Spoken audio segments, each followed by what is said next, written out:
வலைக்கும் சலாம். உங்கள் அனைவருக்கும் சாந்தியும் சமாதானமும் உண்டாகட்டும் என கூறி என் பேச்சை ஆரம்பிக்கின்றேன். அஸ்ஸலாமு அலைக்கும் வரஹ்மத்துல்லாஹி வபரகாத்துஹு.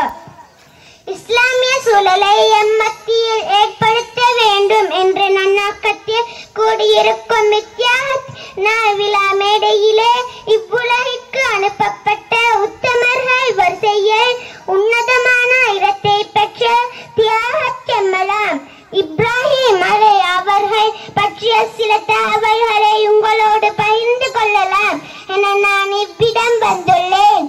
அல்ஹம்துலில்லாஹ்.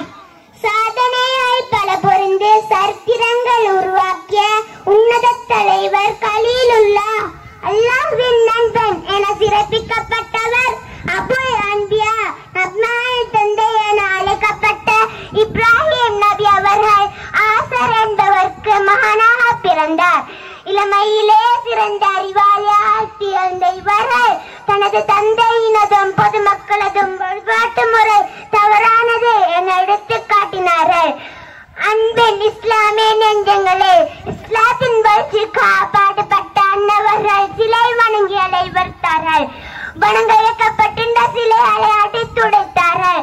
தனது தந்தை ஒரு தலை சிறந்த சிலை வியாபாரியாக, சிலை சிற்பியாக இருந்தாலும் கூட தந்தைக்கு எதிராக செயற்பட்டார். இறைவன் ஒருவன் என்ற உறுதியான இறை கொள்கை மூலம் மக்களை நல்வழிப்படுத்த முயற்சித்தார்கள். அன்பின் சகோதரர்களே, தனது வழிபாட்டு முறைகளை கண்டித்து மிக அத்திக்குண்டத்தில் ஏற்பட்டார்கள். அத்திக்குண்டம் அவர்களுக்கு அல்லாஹ்வின் மீது இருந்த நம்பிக்கை காரணமாக சாந்தி அளிக்கும் குளிராகவே விளங்கியது. இச்சம்பவம் அப்போது கொடுங்கோல் மன்னன் நும்ரூதின் கூட்டத்தினருக்கு அதிர்ச்சியை கொடுத்தது. அன்பின் சகோதரர்களே, இன்னும் மன்னவர்களின் சாதனைகளை அடுக்கிக் கொண்டே போகலாம்.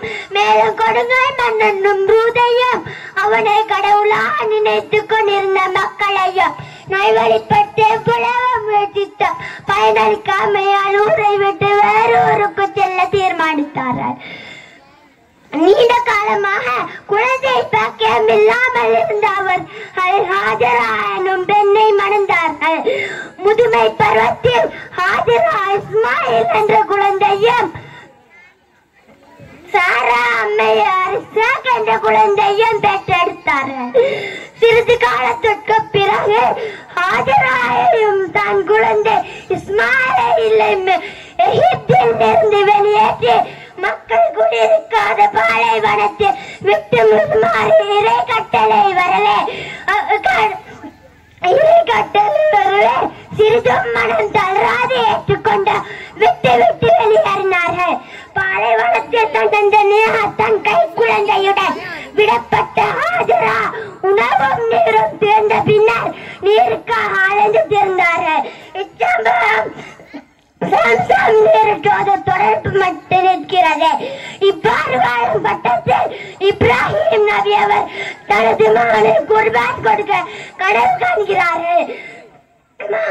மகனை அழைத்து இறை கட்டளை கூறவே மகனும் மறுக்காது நிறைவேற்ற பணித்தார்கள். மகனை குர்பான் கொடுக்க முன் வந்தார்கள். இப்ராஹிம் அவர்களின் ஈமானை பரீட்சித்தால் அதற்கு பதிலாக ஒரு ஆட்டை குர்பான் கொடுக்க கட்டளையிட்டார். அன்பு சகோதரர்களே, இன்னும் அல்லாஹ்வின் பல சோதனைக்குள்ளான அத்தியாக புரிதல் இப்ராஹிம் அவர்கள் கட்டளைக்கு நாங்கள் மகனுடன் சேர்ந்து கபாவை கட்டும் பணியில் ஈடுபட்டார்கள். இதன் பின்னர் மக்களை ஹஜ்ஜுக்கு அழைக்குமாறு இறை கட்டளை ஒரு கடமையை செப்பன நிறைவேற்றி தன் பணியை முடித்தார்கள். ஹஜ் கடமையில் இப்ராஹிம் நபி அவர்களின் தியாக உணர்வுகளை நிறைவூட்டப்படுவதோடு அல்லாஹ் அழகிய முறையை பாராட்டியுள்ளார். எம்பாழ்விலும் மன்னாரின் முன்மாதிரிகளை கடைபிடித்துள்ளார் என கூறி விடை பெறுகிறேன். அஸ்ஸலாமு அலைக்கும் வரஹ்மத்துல்லாஹி